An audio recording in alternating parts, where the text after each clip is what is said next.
Before I let my esteemed panelists have their say, we're just going to very quickly run through some data on 4 areas that we've highlighted as emerging shipyard destinations.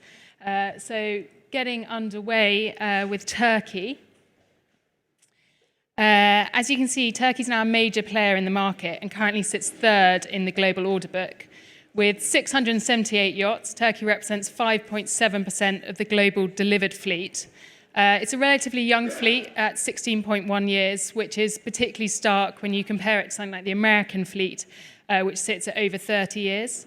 It's nearly exactly a 50-50 balance between sailing and motor yachts, and the biggest yacht that currently has been delivered is 88-metre Maltese Falcon. If you're looking at fleet progression, you can see that over recent years there's been a major surge, but the biggest change, of course, has been there's more projects being built in steel and aluminium, and of course featuring designs from international design offices. Looking at the global order book, on this it says there's 91 projects under construction, but this data was collected in September. So moving forwards, we actually now believe that there's 106 projects on order or under construction in Turkey. The largest of which is Turquoise's 87-metre Project Vento, which hopefully Patrick will be able to fill us in on a bit in a minute. Next up, we have Poland. Poland, with just 50 yachts, accounts for 0.4% of the delivered global fleet. It's even younger than Turkey at just 14.1 years, and there's a lot of sailing yachts, which is predominantly thanks to Sunreef's success with their catamarans. Looking at Polish production, you can see that it's mainly beneath 30 metres, and there's obviously been a boom since 2010. The Sunreef 49 is currently the largest yacht under construction there, and Arthur hopefully is going to be able to tell us a bit about that in a minute. Heading away from Europe, we move across to Taiwan, which with more than 600 yachts makes up 5.2% of the delivered global fleet. The average age is younger again at just 13.2 years, but conversely to Poland and Turkey, their fleet is comprised almost entirely of motor yachts. It's predominantly focused on series below 40 metres, and as you can see, the main area is obviously very much below the 30-metre mark. Similarly to Poland, there's been a boom in production since the noughties, but it currently puts them 4th in the global order book rankings. Finally, and the last for me, is China. So with 217 yachts, it's 1.8% of the global delivered fleet. Similarly to Taiwan, it's young at 14.1 years, and the current flagship of the country is technically 90-metre Nero, although a majority of our outfitting was actually done outside of China. As with everywhere else, the country's seen a huge uptick since the noughties. So since then, we've seen 150 super yachts delivered since 2000, which is in comparison to just 50 in total before that. Up-to-date data now shows that there's 28 projects under construction in China, we believe. So I'm going to sit down and let Patrick start off proceedings. The data clearly shows that the market in Turkey is absolutely booming. Why do you think that is? It is booming, yes. Good morning, everyone. It's not a sudden development, I should say, although it certainly is booming right now. We should remember that Turkey has been a leading force, I think, in the maritime world for many, many hundreds of years, in fact, centuries. And at some stages, if we could do a chart that goes back some time, probably the #1 even in the world. But no, I think the development now, and in recent 2 years, of course, challenging years, can be put down to a few key facts. Before COVID even, we actually saw some really good developments, if I speak for Turquoise yachts, where the market was getting much stronger for us. The way not just us as boat builders, yacht builders, but even the nation could handle the pandemic in Turkey, I think was exceptional. Turkey, I dare say, has probably the best, or one of the best, or maybe even the best healthcare system in Europe. I mention this because I don't think that's well known.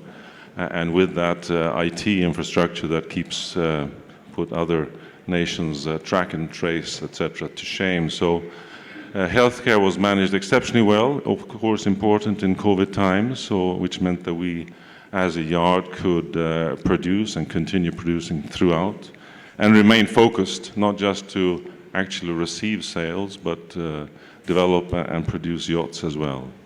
And then if we take a wider look, I think what I'm personally impressed with is the entrepreneurship that is now blending very well with modern processes and modern systems, modern ways of working, in order to drive quality and delivery on time, etc. So entrepreneurship combined with absolutely wonderful work ethics is driving this development in a good way. So yes, it's in this challenging times for many. However, we should be fortunate, of course, that the wealth for the fortunate few is driving our industry in a good way. We're able to keep very busy. And how do you see Turquoise's role in that as Turkey continues to move forward and develop? Well, we're on a foot. You know, Turquoise has been around for, as we know, protects on turquoise in the past for the last 25 years. But in fact, much longer than that, if we think back, we are now on our new build 75, and actually that's been spanning now for 45 years. So we have a 45-year history, truth to be known, and a pioneer in the Turkish yacht world, the number one, I must say. So I think an inspiration for many. And do you think Project Vento will be a big part of that and another milestone, both for the yard but also for kind of Turkish yacht building as a whole? Yeah, you mentioned one yacht earlier with 88 meters, but I must point out that although our project is 87, she is the largest to date because she's entirely built in Turkey. Okay. From keel up, which is of course exciting, and she is our flagship model and our flagship yacht, the largest to date out of the 6 projects that we have on the go right now. No, of course, when you're producing something such high profile, with many new features and technology as well, that is inspiration for the marine world in Turkey, and of course for individuals, for engineers, for all those taking part. Where even the engineering, I should have pointed out earlier, Turkey is a great nation when it comes to education and the availability of craftsmanship in combination with education of highly educated people, which many will know has been an export in itself to other countries.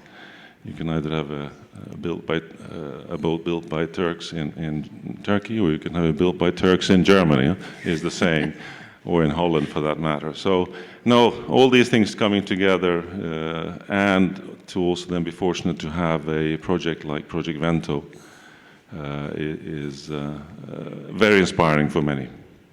And Alan, David, you've been involved with numerous projects in Turkey over the years. Are you starting to see that people are thinking differently about Turkey and that there's a lot of excitement about what's being created there? Yeah, I would like to, if I may, just comment a little bit on what you say. I think it's interesting to also understand why Turkey is where it is today. If I may just jump on this. Of course. Sorry, if I would answer to your question in a minute. Of course. I think to me it's an amazing capacity of those peoples to learn. To me, Turkey it started in my level 20 years ago, and then they were considered as gulet wooden, but they learn fast. They're listening, and they're great listener. Of course, they have the capacity of building quality, but then it took time for the industry. Basically, the industry who were, I would say, slower to let Turkey coming to the stage which it is today. And then the fact that Italy, Dutch yards were kind of full, then suddenly all the shift went to some sort of Turkish shipyard, and said, yeah, they're capable of building, those guys. And they have a bit of a German mentality. If you never built in Turkey before, consider them as a little bit like a German in their mentality. They are capable of listening and then delivering.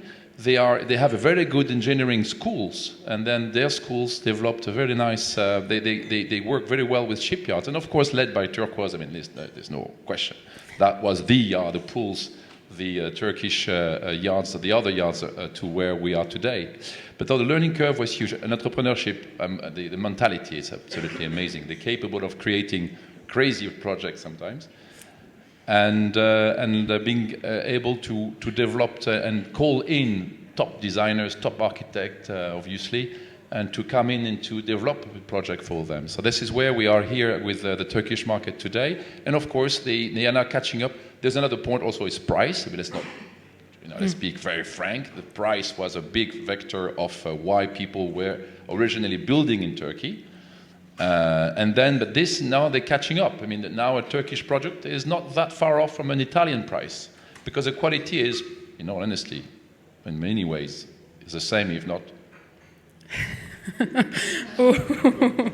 bit there, but I didn't say anything, but voilà. So the excitement of building in Turkey is because you come with a project with a new client that wants a boat from scratch or from a platform. They can just answer both ways. And they have this ability to say, yes, that we can do it. And even if they are a little bit, deliveries, delays, issues, we have faced pretty much the same that we have faced in Italy. But with a bit of a German approach, which makes it a slightly, I would say, for us at least, where we have sold a lot of Turkish vessels in the, I would say, average size between ranging 35 to 50 meter, which is basically the core market.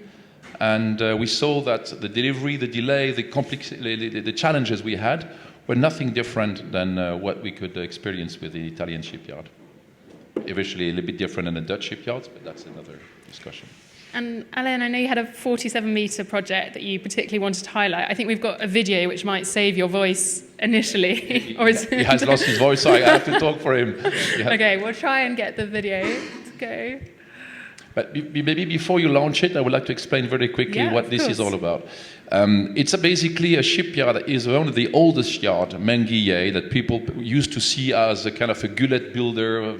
In Tuzla backyard, you have to, a little bit like what Viareggio shipyard were 35 years ago, very messy places and everything. And those guys came to see us with a project, with a good designer, with a good engineering, and says, what can we do with this? And then we developed this teamwork with them to say, okay, give us the project. We are going to try to streamline your ideas and bring the vessels into the industry.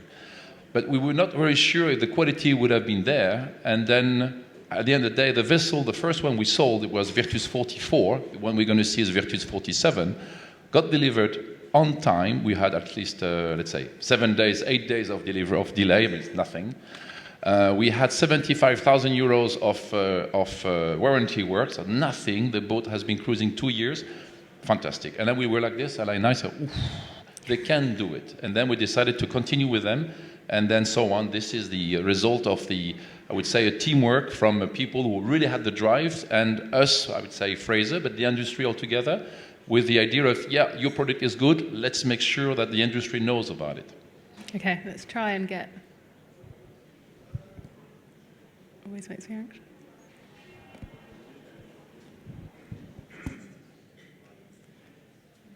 It's just adding to the suspense.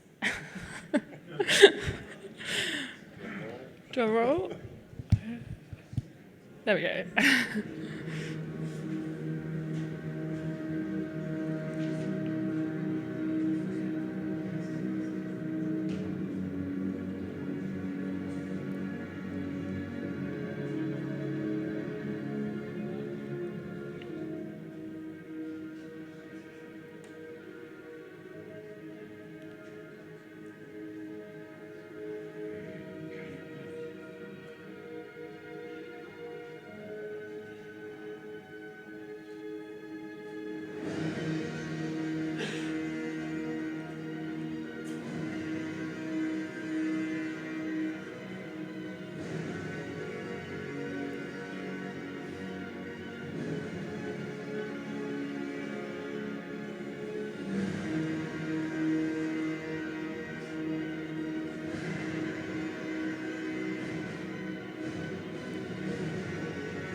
Can I comment this just a minute? Of course. I like talking, so you have to stop me. guys. So this is a hull number 3 of the 47. We have sold the 2 first 47s. The first Virtus series that was sold by us was the 44. And we're flying next week to America to sign. We have an offer on that vessel, that very 47 hull number 3. And actually, America, this is what has, in my opinion, pulled very much the Turkish market, is the American, much more than Europeans. They have no issues of going to Turkey and building vessels, and we found that very interesting. From your perspective, what percentage of clients are you seeing that are American for Turkish-built yachts? For us, it's the last vessel we sold, the Sexy Fish, was to an American. And then the other offers we had on another one, we have a 43 is an American. So I would say 70%. Oh, okay. And they represent a large part of what we are doing as well, so I fully agree. Those Americans who know, they know very well, and they know all the advantages. And of course, there are always those who don't know and will not think about Turkey. I should mention just something in the connection here. We see these wonderful yachts, and we can talk about entrepreneurship and work ethics and technology. All these things are there. But they were founded also by some great entrepreneurs who actually grew up in a perfect way, I'd say, in the marine world, with yachting from when they were very young, from when they were maybe 4 or 5 years old, all the way through their life on a coastline, which is absolutely, I think, one of the best in the world, with a season that spans 4 or 5 months, and they actually spent themselves personally months, we can be envious, months on the water, learning about what they would like to do one day, actually, and see happen in their boat yards as well. So I've been very fortunate to be part of growing 2 such companies in Turkey over 6 years, and see all this come together, this enthusiasm, real experience of boat ownership, and then mixing that with the very best of what is to offer from anywhere in the world, putting it together in our shipyards in Turkey. And now we have to due respect to the designer, Paolo Doze, and the engineer is Ginton, so I'm not sure that to mention them because they deliver a very nice project. It's always important to take from wherever you can take the best. Yeah. So we work with the very best designers from around the world, of course. Hope to see you there one day, Espen. David, I know you very quickly had one other project that you wanted to highlight. I think we've got some renderings that we can. Okay, this is something else, because I think to explain Turkey, I mean, what we have done in Turkey was that it started with a very dear friend, Riza Tanzu, that Espen knows well too. I mean, we all know Riza very well, good friends. And then everything started, I would say, with his concept. And then we somehow trying to put his concept into reality and build a vessel, sell it, and create a brand. Virtus is the brand of Menguier. Same process. We've been through the exact same path where we took the brand, I would say, a project, and we make it a brand, and then they sell it. And after we sell 3-4 yachts of them, and then they fly their own wings. Here it's very interesting because they are not starting as a shipyard, and it's a huge group called CCN. It's a huge group. They are called in Antonio Romano of Hot Lab to come with the design, and they develop a design, but it's from scratch. They were not a shipyard. They understood their massive group. They understood the importance and the capacity of Turkey to develop and create a business around super yachts, and they created a boat. The boat is built, the superstructure and hull are finished, and they called us to see if we can help to market the vessel the same way that we've done for Tanzu, the same way we've done for Virtus, etc., etc. So we said yes. And now they are going to complete the yard. So it's the result of these years of shipyards developing the know-how, the perception by the industry of their quality. And now we see people that are totally outside the yachting industries going into the industries as professional and with professionals. And that shows that Turkish is going to be big in a very short period of time. And Arthur, you've been waiting very patiently. Can you tell us very briefly a bit about the history of Sunreef and how that ended up being built in Poland as a brand? Yes, so good morning, everyone. Nice to see you all. So yeah, I'm going to try and give you a history of Sunreef in a nutshell. I'm going to try and keep it short. There's just so many things to say, but I think one of the most important things about the company and Sunreef is that the company has a refreshing product. It's something that strikes people as original, as a breath of fresh air in the industry. And I think the reason for this is, one of the reasons maybe, is because the company was founded by a person without a yachting background. So when you start building boats and you're not immersed in the marine world, you have a chance at having a new outlook, a new perspective, a fresher perspective. So the company was founded in 2002 by a French businessman named Francis Lapp, and he started out in electrical gear, started out in construction, and at some point he decided to establish his business in Poland. So we get to the Poland part later, but at some point he started sailing on small hobby cats. And this is how he got into boating. And this, I think, was the point when he thought, 2 hulls, that makes sense to me.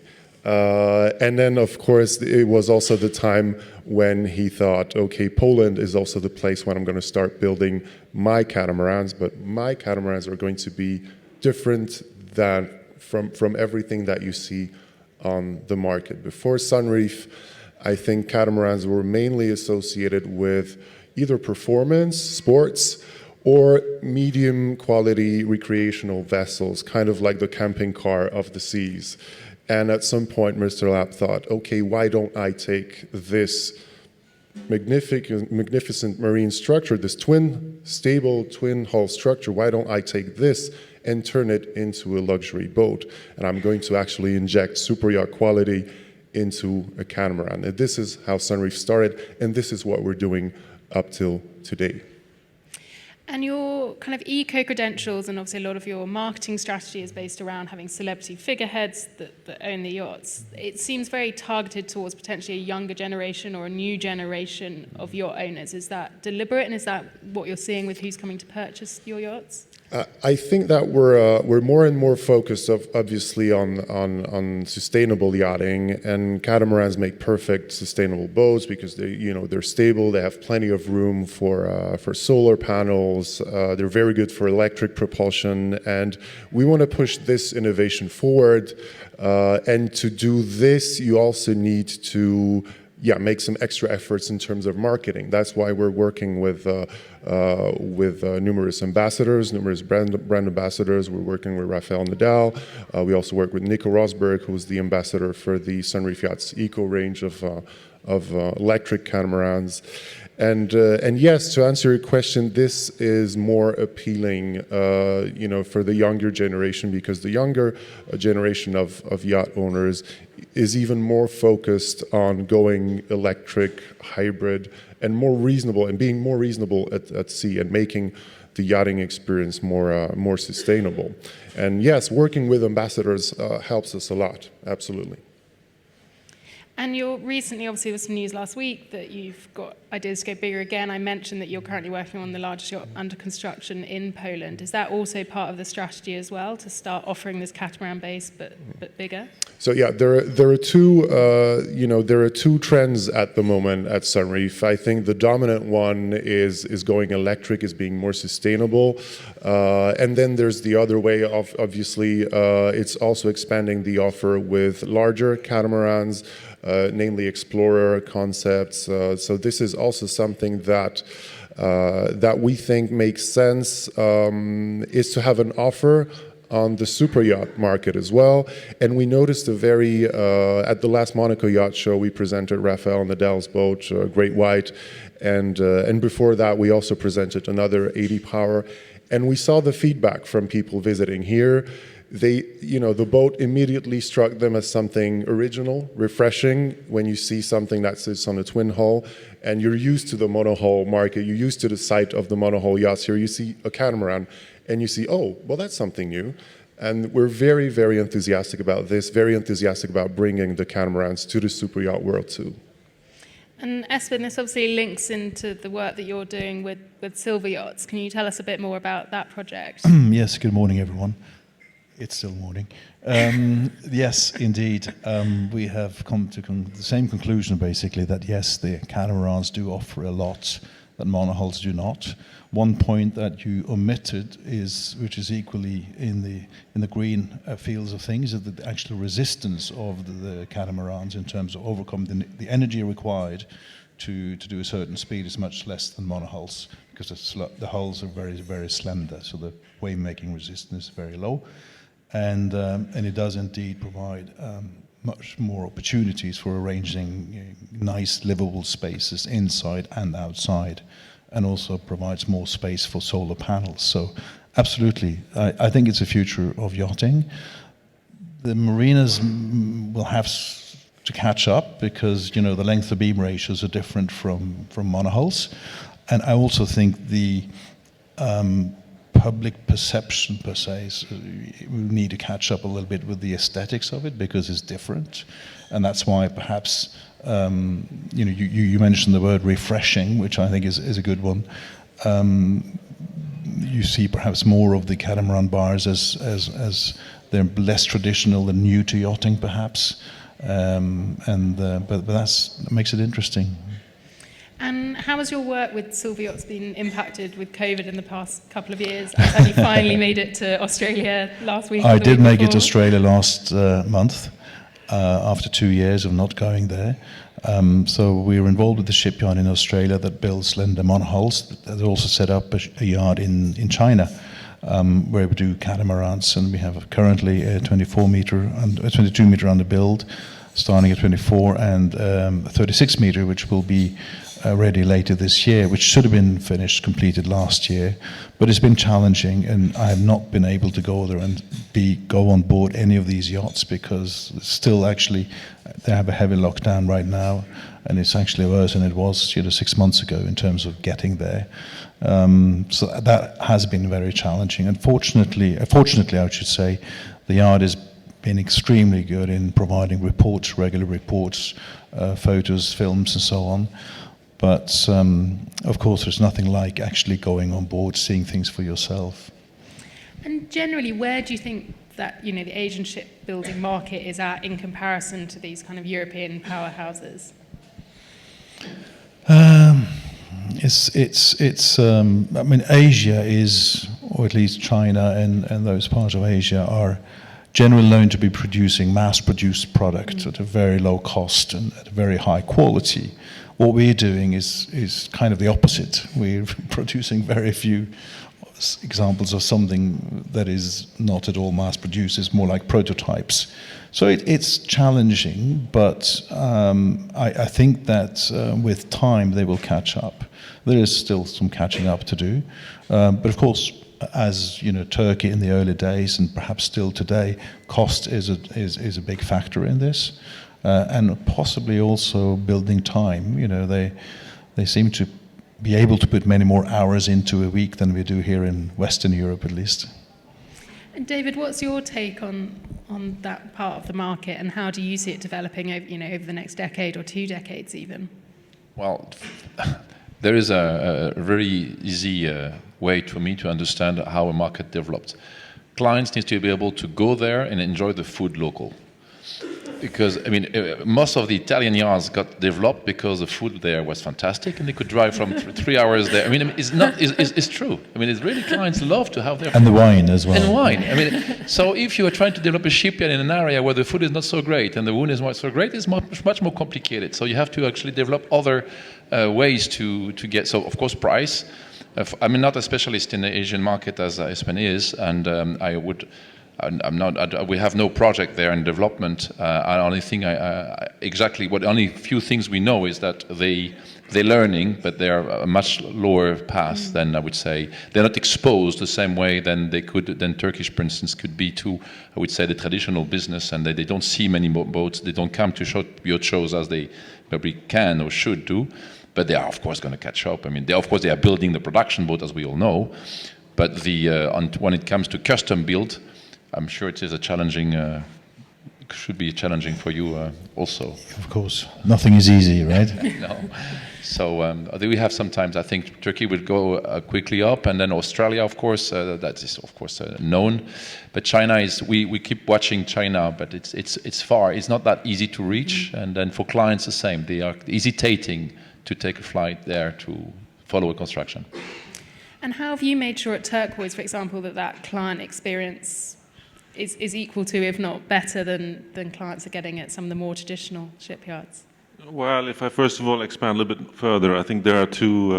Capabilities will of course increase in those countries we just spoke about, but in Europe and in Turkey, very much we are very fortunate to have a home market, which I think is a huge advantage. There's a saying, I think, that once you're good in your home market, you can be good elsewhere, and that I think is a challenge, of course, for China and places. Not to mention that they don't have the natural archipelagos and perhaps the clear waters either. So, no, we continue. I think as in terms of client experience, we are very fortunate to be in, I think, one of the most attractive parts of the world, Istanbul and the Bosphorus, and everything that brings. And coupled with that, working with Turkish people, and I think all the interactions that our clients can have as well with our colleagues at Turquoise, I think, is wonderful. Service becomes more and more important, whatever we do, and this is in the DNA of Turkey as well, I think. So we just need to make sure we build on that, improve our ways of working, and we can only get even better. I would say that the Turkish builders are men of their words. I mean, I don't know if everybody has had experience in the floor here about building in Turkey, but you can. I mean, they are really people who says we want to deliver you quality. They will do everything they can to deliver you the quality. So it's a very good experience. Yeah, the saying of exceeding expectations actually is true, and I think that's what one should count on. I think rather than perhaps the black and white paper sometimes, which can get misinterpreted in many ways. So. And Espen, how do you decide which shipyards you are prepared to work with and put your name to? It obviously adds an incredible level of credibility to them. It's a difficult question. This here historically started with Guido Krasback with the Silver Yachts, decades ago. And it's interesting what you said. He did not come from yachting. He started, we were kind of designing this a little bit unusual boat, which was the first silver. We went out to the usual suspects in terms of the yards in Europe to build it. And they all had the concerns about, this is too light, this is too slender, this is, we need more engine room space, we need the whole thing will, going out of proportion. So we ended up in Australia, and he was setting up his own yard doing it, and that then went on to China. So historically, there's been a link there. We've done 6 boats together now, actually with 2 more, with the 2 months in China. But for other yards, it's always tricky. You want to make sure that the yard can do what you expect of them, that there is a good chemistry. It's a bit like with clients. You need to have a good chemistry between the yard and yourself, and that it isn't always there, but very often it is, and then it's a pleasure. But it's always a bit of a bet in the beginning. And David, how do you find that with clients that are working with potentially less traditional shipyards? What are some of the things they need to take into consideration? There's obviously sometimes benefits in terms of costs, but there potentially are greater risks involved. Most of the time it's the resale value.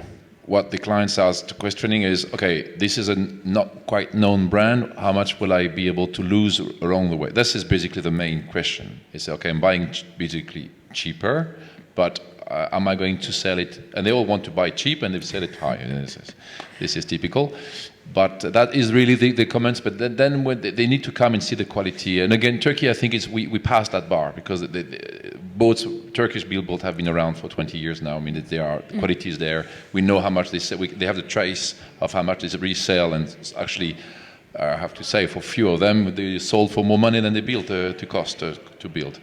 So I don't have any more of this sort of issues. We deal more with timing now, more with and getting the right designers to come and build, and some designers, and I don't know, this may be a question for Espen, but some designers which are traditional still have some reluctance to come to Turkey because they're afraid that they might be copied.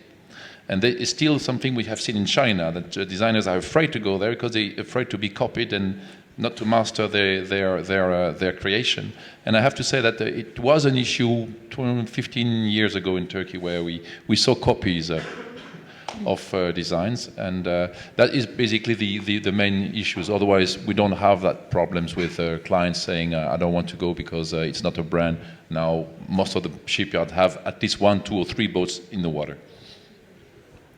Are you prepared to answer that question? No, I think copying is something, it's you know, everyone is inspired by everyone. I think that's a better word for, you know, describing the process, so to say.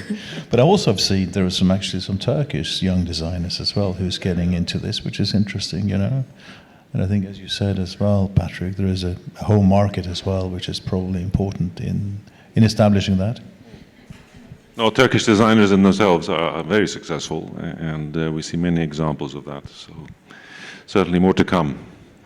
And Arta, are you seeing, what are some of the concerns that potential clients have when they come to Sunreef, and how do you alleviate those concerns?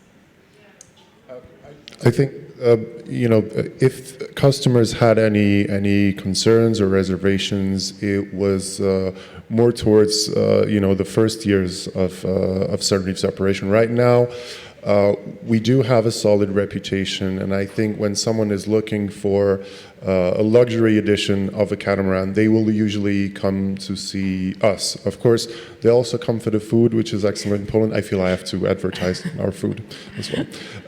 But they also come for the expertise in catamaran builds, and most of the customers that we get today are convinced, and they've chartered out Sunreefs, and they already know the brand. So it's not like we don't have that sort of issue right now. I think when someone, from the point when someone makes up their mind and they say, okay, I want to build a luxury catamaran, usually the name Sunreef will appear, and this is, I think, we don't have too many concerned customers. And also, just to add one more thing, I think we talk about the shipyards and their locations. I think the environment in which the shipyard operates is extremely important. And the network that you have around yourself in the country or your location, I think will be increasingly important as well, that you have that you're surrounded by a productive environment of suppliers, service possibilities, etc. Because cost pressures are something, of course, that everyone is facing now. They will increase. When it comes to managing costs, it's easy to think about or to mention perhaps the labor element of Turkey or China, but actually that's not the main driver. The main driver is how we can be effective and how we can avoid margins on margins and actually work effectively as a complete group, whoever the team is that's involved in producing. So this is something that we, I think, in Turkey are very fortunate to be in such a strong environment where we can actually make anything, I dare say, and therefore keep it close and keep it effective, and then manage the cost and combat, of course, other increases that are inevitable because of wars and other challenges. Jumping on, I'm surprised that actually there is, in this vision of countries, Spain is totally outside the game. France, of course, well, outside the game. So there is big countries, European countries, that are totally outside. And we can talk about taxes and things. In Italy, the taxes are about the same. It's strange to see that even Spain, who has a big nautical history, is totally outside. It's great on refit, but absolutely outside on new build, although they have good shipyards. I don't know, you have been involved with one yard, I think. Freres, wasn't you? No, we haven't, no. But I was in Spain yesterday. I was on a shipyard on the north coast of Spain yesterday, with a commercial shipyard, and I was having this discussion, very same discussion with them. I think there are one yard in Vigo that has done a couple. Why are they not in I don't know. I've often asked myself the same question. It is great nautical history. It's great yachting grounds. I don't know. It's a bit like France. France is great for production boats, sailing Jeannot, Beneteau, and so on. But beyond there, it's. Is it because it's a cultural approach where people think that it's it's a different kind of categories, and you build big yachts, it's only for, okay, the rich and famous, or is it something like this? I just don't... And yet, if you look at the majority of the big marinas are on the French coast, south coast here. It's amazing. There you go. We've given Gregory a topic for next year. I'm conscious I can hear lunch being prepared behind me. Are there any questions for the audience? Question.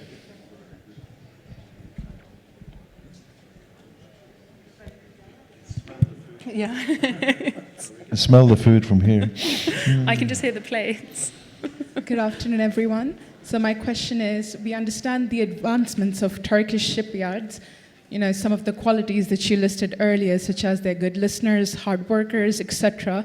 Are there any other countries or a country that you think has the potential to enter the competition with Italy, Holland?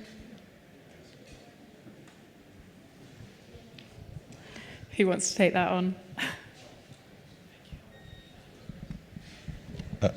I wouldn't speak for you, but Poland is producing a lot of hulls and superstructure for many of what Sophia asked me Dutch about, yards the concerned customers that we used to have in the past would ask us about, quality. Is Poland able to meet, the quality requirements? And it's true, Poland is actually, a lot of big shipyards, a lot of super yacht work is being outsourced to Polish shipyards.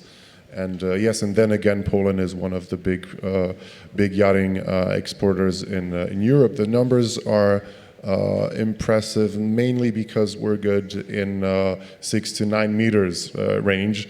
But then again, we also build big boats, and there's a potential. There's a great potential, and Sunreef is part of that surge, I think.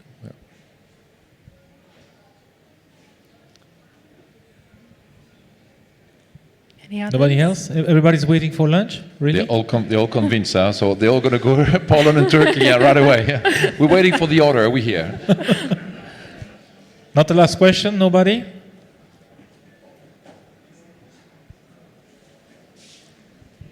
Considering the new generations and that we will always more and more deal with, and the new technology, which is your opinion regarding virtual reality? Are you already using in your daily work, or talking about metaverse in many other industries? I would like to know how yachting it will be impacted too. This is my question. Thank you. Who wants to take that? We nearly got through the whole morning without a mention of the metaverse. I thought the shipyard needs to answer that, but I know that Italy is getting into this NFT, getting there. I had no idea what it was. I mean, they start to understand. I cannot even understand why someone will buy something like this. But I can see the Italians are going strong, particularly San Lorenzo. Strong there. And I don't know about the Turkish now. You want to answer? Or? I believe that the opportunities with the real world are endless, but I can see at the same time that you can bring a virtual reality element to yachts as well. And it is happening, it is developing. Of course, the gaming generation, which is huge, I mean, bigger than music and film together in terms of their revenue, must be entertained on board. So for sure. That's one side, but of course on the development side, on the engineering side, we use these technologies as well to simulate our engineering and simulate our designs. I'm sure you do, Espen. Yeah, that's my one big fear is that as our photorealistic renderers and animations become so good that in the end of the day, the clients will just be happy with that and not build the real thing, which eventually might happen, who knows? And then we're all in trouble. I really hope not. Me too. I don't think this is going that way. No. Let's all hope the real experience is always the best, and yeah. But it's coming. There's no. We can say whatever we want. It's coming, and so we'll have to adapt. Mario, a comment maybe on this? Metaverse is a very big challenge because it becomes relevant for those who spend time within the metaverse, which are the young generations. We started also with Azimuth to develop this new challenge, and remember that these comments were the same 6 or 8 years ago when the social media were approaching us. And we were all thinking that that was not for us, that we do prefer the normal life and relationship. But here we are now.